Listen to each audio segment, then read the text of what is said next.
Couturière, couturier, bonjour à tous, bienvenue dans cette nouvelle vidéo. Aujourd'hui, c'est un tuto que je vous propose, un tuto qui va sans doute vous dire quelque chose si vous suivez cette chaîne depuis quelques mois, voire quelques années maintenant. Nous allons faire ensemble une banane XXL, une banane géante. Et alors, évidemment que ça vous dit quelque chose puisque c'est le modèle très agrandi de la banane bleue d'Auvergne que je vous avais proposé, je crois, l'année dernière. Hop, là, c'est le modèle enfant. Le modèle adulte était juste là. Et donc, il y a maintenant le modèle XXL, avec une petite différence sur ce modèle, puisque vous voyez qu'il s'attache avec des petits œillets juste ici et une chaîne pour pouvoir le mettre ensuite en bandoulière. Là, je ne vous le passe pas, la bandoulière est un peu courte pour moi puisque c'est destiné à ma compagne. Mais en gros, ça donne un style un peu tendance, quoi. Alors, elle est pas belle, ma grosse banane? Waouh, ça va être mal pris, ça. Je vous fais un petit peu l'article de cette banane. C'est donc une banane très très grande, avec une poche, donc, vous venez de la voir, à l'arrière, dans laquelle vous allez pouvoir ranger ou cacher plutôt ce que vous voulez, plutôt des choses plates. Vous voyez, c'est une poche complètement plate. Hop, qui sera donc contre vous lorsque vous portez la banane. Sur le devant, on a une grande poche. Clac. À l'intérieur, c'est entièrement doublé et à l'intérieur de cette grande poche, vous avez encore deux petites poches plaquées juste ici pour y ranger ce que vous voulez, un téléphone, un portefeuille. Bref, vous avez vraiment de la place là-dedans. Et pour les attaches, moi j'ai donc décidé sur cette version de mettre des œillets avec cette espèce de chaîne parce que pareil, c'est un truc très tendance actuellement, mais rien ne vous empêche de retourner voir l'autre tuto pour y ajouter des sangles toutes bêtes comme ça et un bouclip. Le bouclip, c'est ce truc-là en plastoc qui sert donc à refermer une banane. Et ça je ne sais plus comment ça s'appelle, tiens, la boucle qui sert à régler la longueur, hop là, de la sangle. Donc au final, vous allez pouvoir mixer un petit peu tous ces trucs-là, c'est-à-dire si vous voulez faire la version adulte avec la chaîne, c'est possible. Si vous voulez faire la version XXL avec la sangle, c'est possible aussi. Vous mixez ces petits trucs, vous faites une banane à votre image, et puis voilà. Je vous l'ai dit, c'est le même modèle sorti il y a quelques mois. Si vous avez déjà acheté le patron PDF de la banane bleue d'Auvergne que je propose sur Coudre Shop, il n'y a pas besoin de le racheter. Vous avez dû recevoir automatiquement un mail disant qu'il y avait une mise à jour qui avait été faite sur le patron. Donc vous allez pouvoir télécharger en un clic le nouveau patron, ça complètement gratuitement.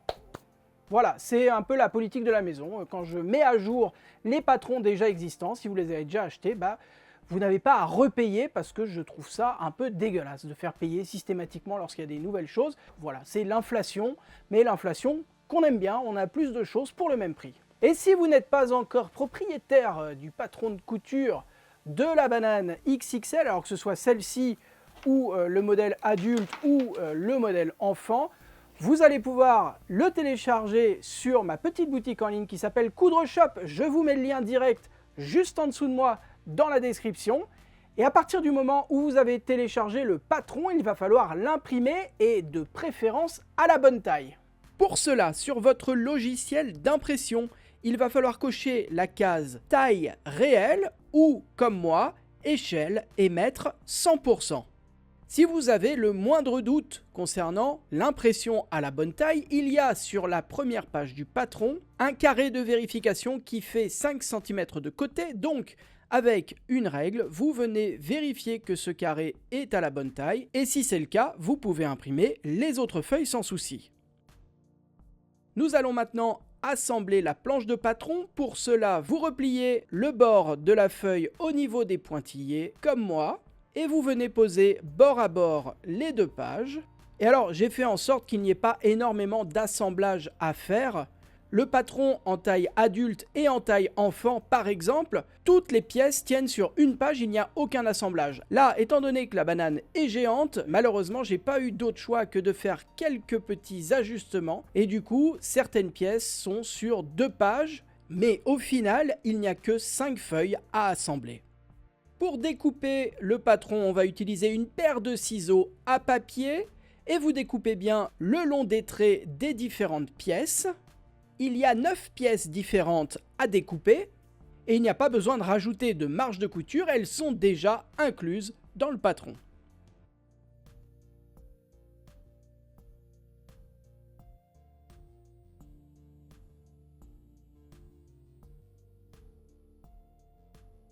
Passons maintenant au matériel nécessaire pour la fabrication de cette banane XXL.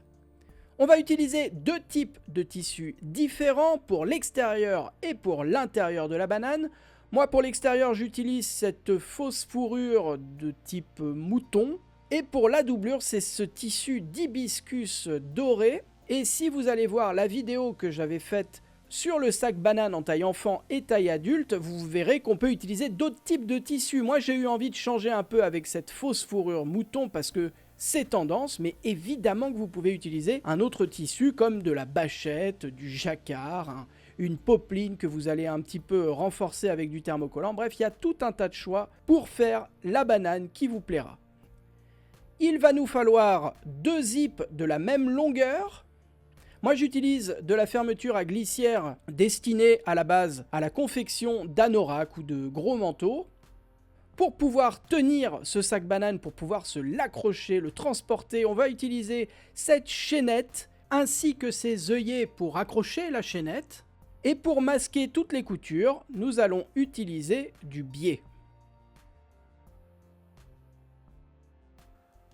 Pour toutes les mesures, vous recevez en même temps que le patron PDF un petit livret avec à l'intérieur toutes les mesures selon la taille que vous souhaitez faire, soit la taille enfant, soit la taille adulte, soit la taille XXL.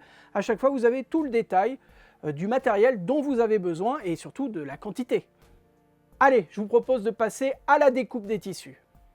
Moi, je vais commencer à découper mes pièces dans le tissu extérieur, donc dans la fausse fourrure mouton dans mon cas. Pour toutes les pièces, on va découper dans le pli du tissu et on va faire attention au sens du tissu. Vous voyez que ma fausse fourrure a un sens. Si je la caresse dans un sens, le faux poil ne va pas se comporter de la même manière que si je le caresse dans l'autre.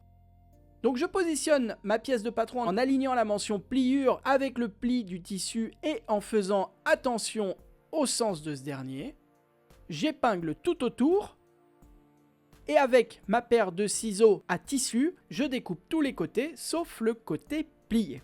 Là, j'ai commencé par découper la pièce du dos bas de la banane, parce que c'est la plus grosse pièce à découper dans le tissu extérieur, mais évidemment, vous découpez ce que vous voulez en premier. Il n'y a aucun ordre imposé, tout va bien. Moi, je pense que c'est plus malin de commencer par découper les grosses pièces, parce que sinon on risque d'être un peu surpris à la fin, surtout lorsqu'on a acheté la quantité exacte de tissu dont on a besoin, mais libre à vous de faire des coups de poker. On enchaîne en découpant la pièce devant bas du sac banane et ça se passe exactement de la même façon. Sur le tissu replié, on positionne la pièce en faisant attention au sens. On aligne la mention pliure du patron avec le pli du tissu. On épingle tout autour et on découpe tous les côtés sauf le côté plié. On va découper exactement de la même façon les pièces dos, haut et devant haut. Donc sur le tissu replié, on positionne les deux pièces en alignant la mention pliure avec le pli du tissu. On épingle tout autour et on découpe tous les côtés sauf le côté plié. Pour le haut de la banane, il n'y a pas de surprise. On replie son tissu toujours en faisant attention au sens. Et on va positionner la pièce par-dessus. Et alors la partie la plus arrondie, c'est la partie qui va se retrouver sur le devant de la banane. On positionne sa pièce en alignant la mention pliure avec le pli du tissu. On épingle tout autour et on découpe tous les côtés sauf le côté plié. Et enfin, dernière pièce à découper dans le tissu extérieur, il s'agit des pièces du côté. Cette fois, on ne va pas découper dans le pli, on va les découper en symétrie. C'est un peu le même principe, mais pas tout à fait. Vous repliez votre tissu et vous positionnez la pièce au beau milieu, vous épinglez tout autour et on va découper tous les côtés. Et ainsi, en une seule découpe, je vais avoir les deux côtés dont j'ai besoin à chaque fois. Donc les deux côtés du devant de la banane et les deux côtés du dos, découpés en une seule fois et surtout en symétrie, c'est-à-dire j'ai vraiment un côté droit et un côté gauche. Nous allons passer à la découpe des pièces dans le tissu de doublure. On va commencer par les pièces qui sont uniquement dans la doublure. Comme tout à l'heure, on replie le tissu sur lui-même et on positionne la pièce de dos de la doublure en alignant la mention pliure avec le pli du tissu. On épingle tout autour et on découpe. Et alors cette pièce, on en a besoin 2 fois, donc on réitère cette opération de manière à en avoir le bon nombre. On découpe maintenant exactement de la même façon les pièces que nous avions découpées pour le tissu extérieur. Donc toujours dans le pli du tissu, on positionne les pièces en alignant la mention pliure avec le pli du tissu, on épingle tout autour et on découpe. Il y a une pièce un peu facultative, moi que je vous conseille de faire parce que franchement c'est pas très compliqué. Il s'agit de la poche qui se trouve à l'intérieur du sac banane. Cette pièce se découpe toujours de la même façon. Dans le pli du tissu, vous alignez la mention pliure avec le pli, vous épinglez tout autour et vous découpez tous les côtés, sauf le côté plié. Et on termine en découpant les côtés en symétrie. Donc comme tout à l'heure, on replie son tissu, on positionne les 2 pièces au milieu, qu'on épingle, et on découpe, et ainsi on a bien le côté droit et le côté gauche du devant et du dos du sac banane. Et avant de ranger vos pièces de patron, je vous propose de reporter les pinces qui se trouvent sur le devant bas du sac banane. Les pinces sont symbolisées par ce grand triangle en pointillé. Donc on va positionner la pièce de patron sur l'envers du tissu et avec un petit stylo, on vient reporter la pince de cette façon. Et ensuite, avec une règle, on vient tracer tout ça. On reporte les pinces de chaque côté sur le tissu de doublure ainsi que le tissu extérieur. Et après toute cette découpe, on peut enfin passer à la couture. Il était temps. On va commencer par le devant du sac banane. Vous positionnez votre fermeture à glissière en droit face à vous. Et par-dessus, on vient positionner le devant bas du sac banane dans le tissu extérieur, endroit contre endroit. On épingle tout le long. On retourne l'ensemble et on vient positionner exactement la même pièce dans le tissu de doublure. Et on reporte les épingles. Et à la machine à coudre, on va piquer tout le long juste là.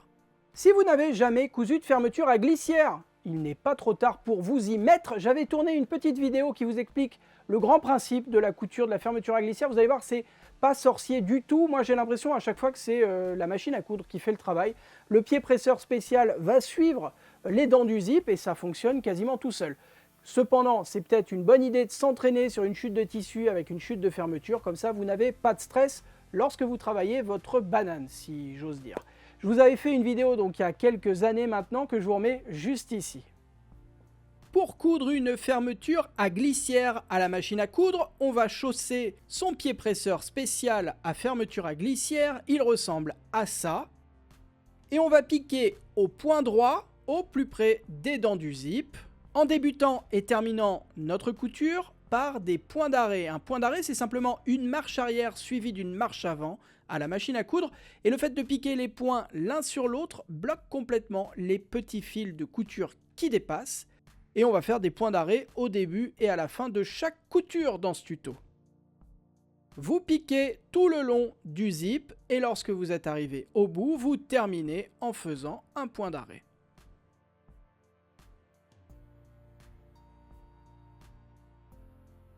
On coupe les petits fils de couture qui dépassent. Et on va maintenant faire passer les 2 tissus envers contre envers du même côté de la fermeture à glissière, comme ceci. On tend bien les 2 tissus l'un sur l'autre et vous pouvez même d'ores et déjà poser une petite épingle à l'extrémité pour éviter que ça bouge. Et on va s'attaquer à l'autre côté de la fermeture à glissière en y positionnant la partie haut devant du sac banane. Il va falloir faire attention au sens de la pièce. Vous voyez que sur l'endroit, le côté rentre vers l'intérieur. On positionne la pièce endroit contre endroit qu'on épingle. On retourne l'ensemble et on positionne exactement la même pièce de la doublure, toujours endroit contre endroit. Et à la machine à coudre, on va piquer tout le long, juste ici. À la machine à coudre, on est toujours avec le pied presseur à fermeture à glissière. On pique au plus près des dents du zip, au point droit, et on débute et termine notre couture en faisant des petits points d'arrêt. On coupe les petits fils de couture qui dépassent. À nouveau, on fait passer les tissus que nous venons de coudre envers contre envers du même côté de la fermeture à glissière. On vient poser des petites épingles ou des pinces comme moi pour maintenir le tissu extérieur et sa doublure ensemble.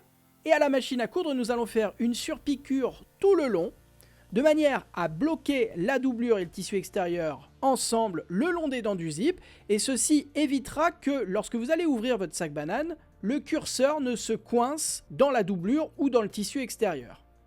À la machine à coudre, on est toujours avec le pied presseur à fermeture à glissière et au point droit, et on pique tout le long comme ceci.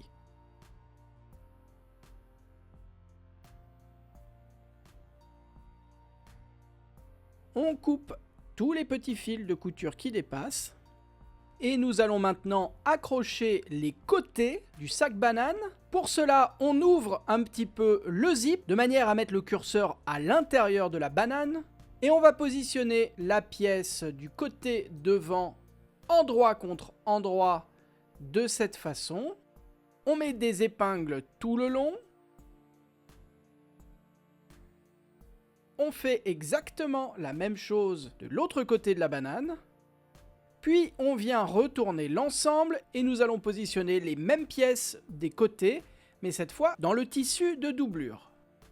On reporte les épingles et à la machine à coudre, on va piquer ici et ici. On peut changer le pied presseur et remettre le pied standard de la machine à coudre. On va piquer à 1 cm du bord au point droit en démarrant et terminant par un point d'arrêt. Et alors faites attention lorsque vous allez passer sur les dents du zip à y aller mollo, voire directement en tournant le volant de votre machine à coudre, de manière à ce que l'aiguille se glisse entre les dents du zip pour pouvoir faire un point. On fait la même chose de l'autre côté.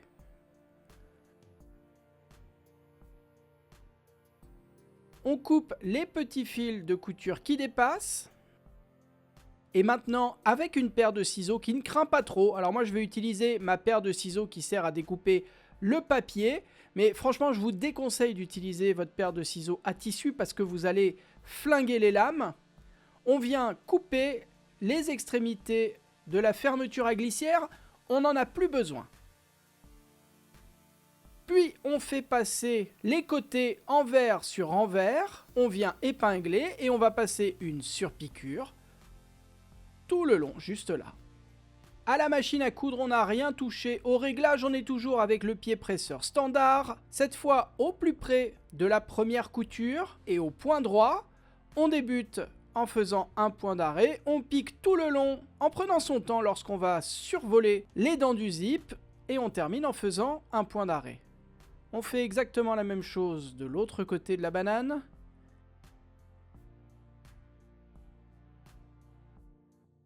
On coupe tous les petits fils de couture qui dépassent. Pour la préparation du devant du sac, c'est quasiment terminé. Il y a une dernière chose cependant, nous allons nous occuper des pinces. Pour cela, vous venez pincer, pour le coup, le repère que vous avez fait. L'idée c'est de faire se superposer les deux traits de la pince l'un sur l'autre. Et nous allons systématiquement piquer de l'extérieur jusqu'à l'intérieur. On va débuter en faisant un point d'arrêt, mais lorsqu'on va terminer notre couture, on va laisser du mou, on ne va pas terminer en faisant un point d'arrêt. Et on nouera la pince, on fera un nœud à l'extrémité, ça fera des finitions beaucoup plus jolies que si on avait fait un bête point d'arrêt à cet endroit-là. Et on va faire la même chose pour les 3 autres pinces.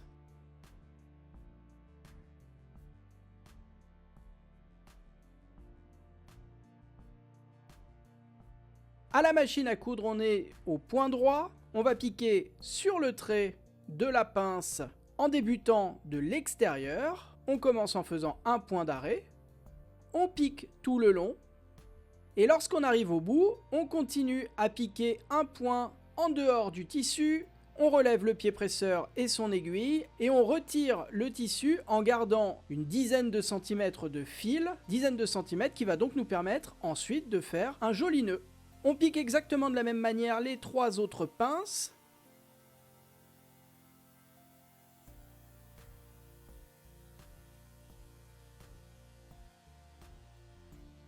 Vous coupez les petits fils de couture qui dépassent, mais alors attention, uniquement à l'extérieur, pas à l'intérieur de la banane. On ne coupe pas les longueurs de fil qu'on a fait exprès de garder.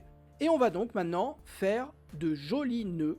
Ce sont juste des nœuds comme vous avez l'habitude de faire. On n'est pas là pour faire des nœuds spéciaux de marin, c'est vraiment 2 nœuds l'un sur l'autre qui vont se bloquer. On coupe l'excédent de fil une fois que le nœud est fait et basta.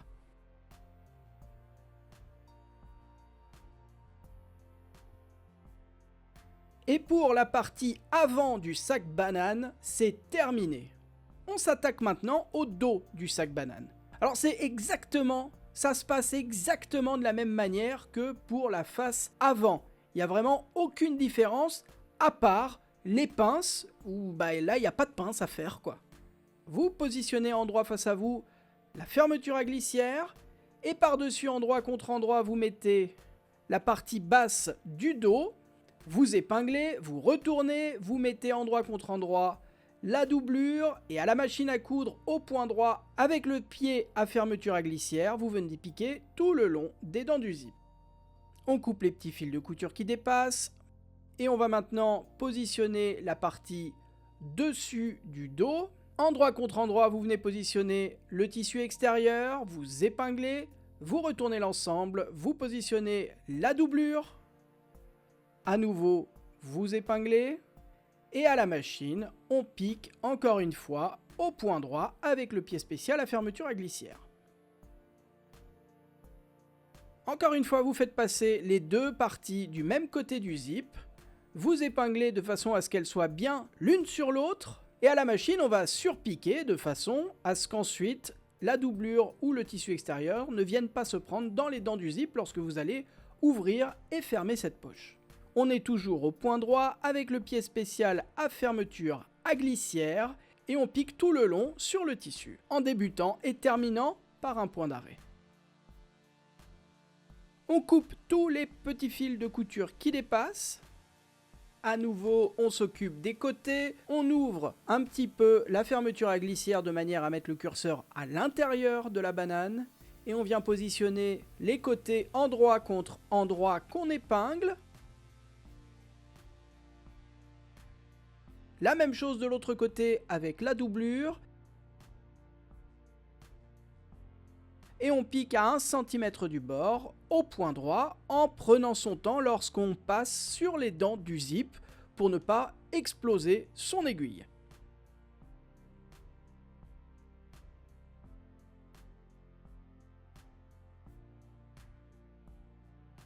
On coupe l'excédent de fermeture à glissière dont on n'a plus besoin. On vient positionner le côté dans le tissu extérieur et le côté dans le tissu de doublure envers contre envers l'un sur l'autre qu'on épingle. Et on passe une surpiqûre tout le long.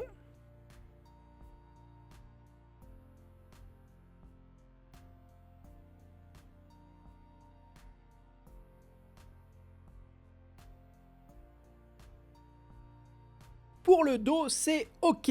On s'attaque maintenant à la poche qui se trouve à l'intérieur du sac banane. Vous positionnez la poche envers face à vous et on vient replier le haut de cette dernière sur 1 cm.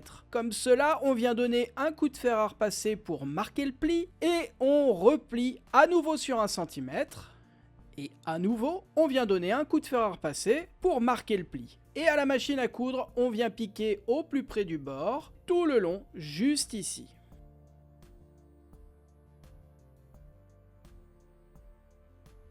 On coupe les petits fils de couture qui dépassent. Et on vient terminer de donner sa forme à la poche en repliant les côtés ainsi que le fond sur 1 cm. Vous donnez un coup de fer à repasser à chaque fois pour marquer les plis. Vous mettez des petites pinces pour éviter que ça bouge. On va replier la poche sur elle-même de façon à en marquer le centre. À nouveau, on donne un petit coup de fer afin que le pli soit visible pour nous. Et on va faire la même chose dans l'une des deux pièces de dos de la doublure. On replie cette dernière sur elle-même. On marque le pli en donnant un petit coup de fer à repasser.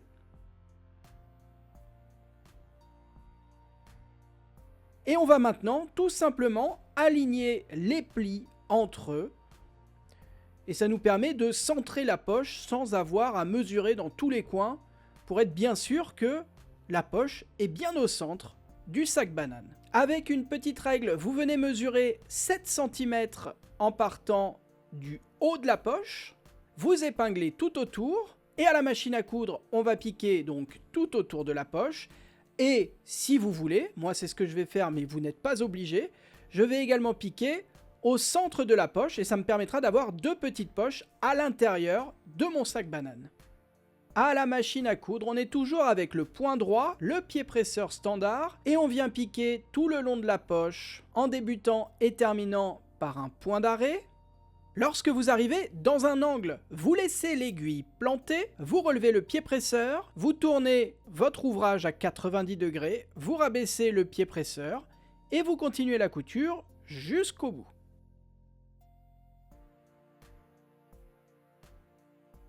Et lorsque vous avez cousu les trois côtés de la poche, vous terminez en faisant un point d'arrêt.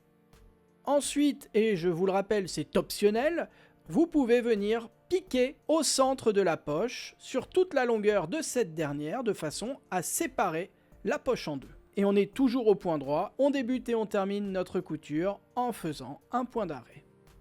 On coupe tous les petits fils de couture qui dépassent et on va maintenant coudre la doublure sur le dos de notre sac banane. Vous positionnez le dos doublure face à vous et par-dessus, endroit contre endroit, vous positionnez l'autre pièce de doublure, celle sur laquelle il n'y a pas de poche, et encore par-dessus, cette fois envers contre envers, vous venez positionner la seconde pièce de doublure, celle sur laquelle il y a la poche. Du coup, la poche est face à vous et c'est normal. Vous épinglez toutes les couches ensemble et à la machine à coudre, on va passer une couture à 0,5 cm du bord, couture qui va nous permettre simplement de bloquer les différentes couches entre elles et pour pas être embêté par la suite lorsqu'on va complètement coudre la banane. À la machine à coudre, on est donc avec le pied presseur standard à 0,5 cm du bord. Au point droit, vous débutez et terminez votre couture en faisant un point d'arrêt et vous piquez tout le tour. Et on va faire sensiblement la même chose avec le dessus du sac banane. Vous positionnez la pièce dans le tissu extérieur envers face à vous et par-dessus envers contre envers, vous positionnez la même pièce dans la doublure, vous épinglez tout autour et à la machine, à nouveau, on va piquer à 0,5 cm du bord tout le long de manière à bloquer ces deux pièces ensemble.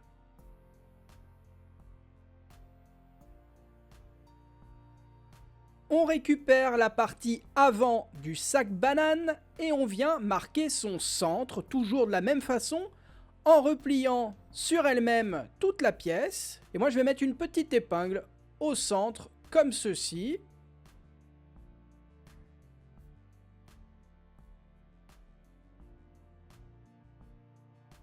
On va faire la même chose avec la pièce du dessus. On marque son centre. Et on vient faire coïncider le centre du dessus avec le centre de la pièce de devant. On met une petite épingle pour éviter que ça bouge. Et on fait maintenant coïncider la pièce du dessus avec celle du devant. Tout le long de cette manière, vous venez épingler.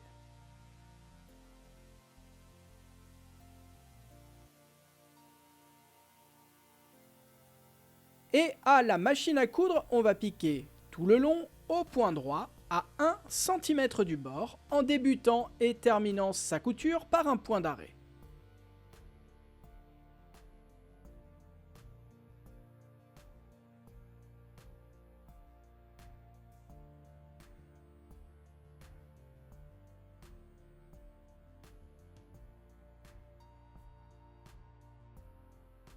On coupe les petits fils de couture qui dépassent. Et on vient maintenant assembler l'ensemble.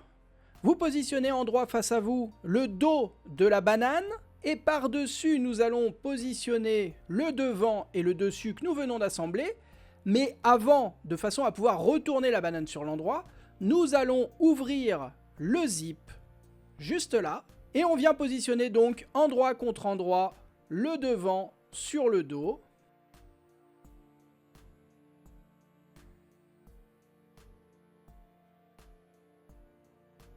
Vous mettez des petites épingles tout le long.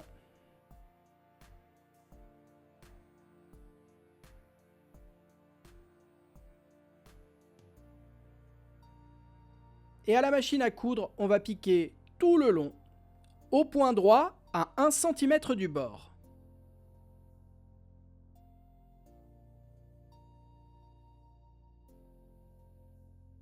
On coupe les petits fils de couture qui dépassent.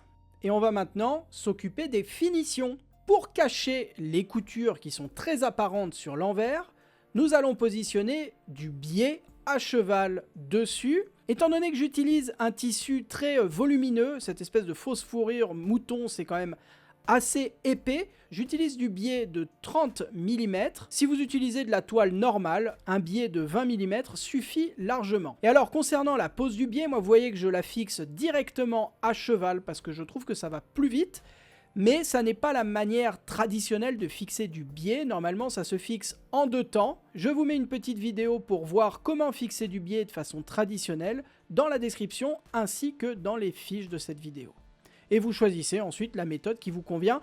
Gardez quand même en tête que le biais qui se trouve à l'intérieur ne va pas être très visible, sauf quand vous ouvrirez votre sac banane, évidemment. Avec cette première bande de biais, on ne s'embête pas avec les finitions, puisqu'elle sera recouverte par la suite par une seconde bande qui va faire tout le tour du sac banane.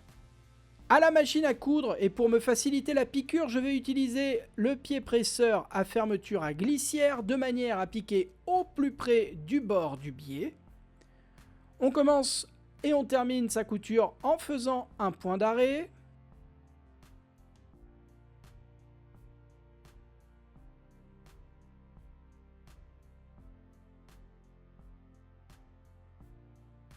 Et on va poser de la même façon du biais sur tout le tour du sac banane. On va commencer par coudre le biais sur l'un des côtés, comme ceci. Pareil, au niveau des finitions, étant donné que ce côté sera recouvert juste après par le biais qui va faire tout le tour de la banane, on ne s'embête pas à créer un joli rentré de couture. Vous positionnez le biais sur tout le pourtour de votre sac banane de manière à recouvrir complètement les coutures apparentes. Et lorsque vous avez fait tout le tour, vous venez faire un rentré de couture d'1 centimètre comme ceci et vous venez recouvrir le démarrage de votre bande de biais.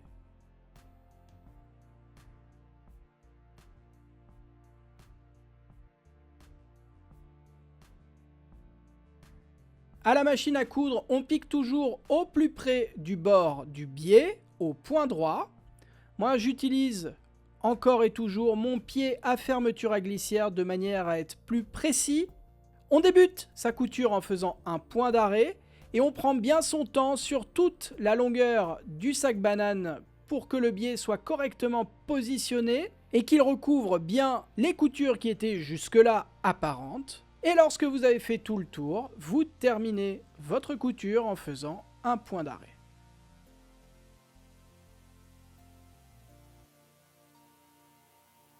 On retourne maintenant le sac banane sur l'endroit. Et nous allons positionner les œillets au niveau des côtés.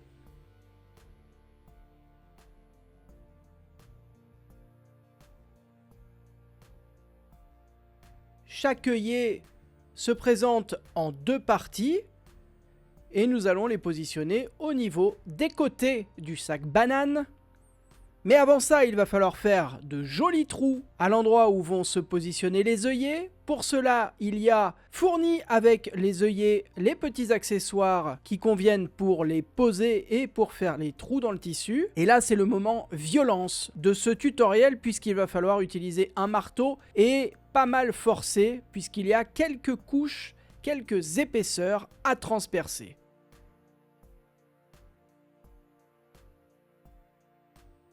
Puis vous faites passer l'œillet à l'intérieur, vous mettez par-dessus l'autre partie.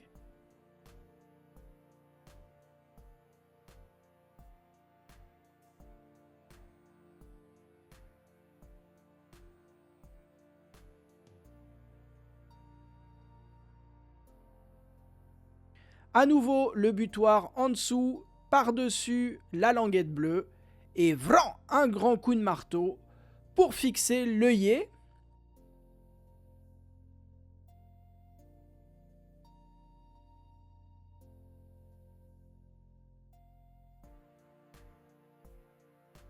On fait exactement la même chose pour l'autre côté.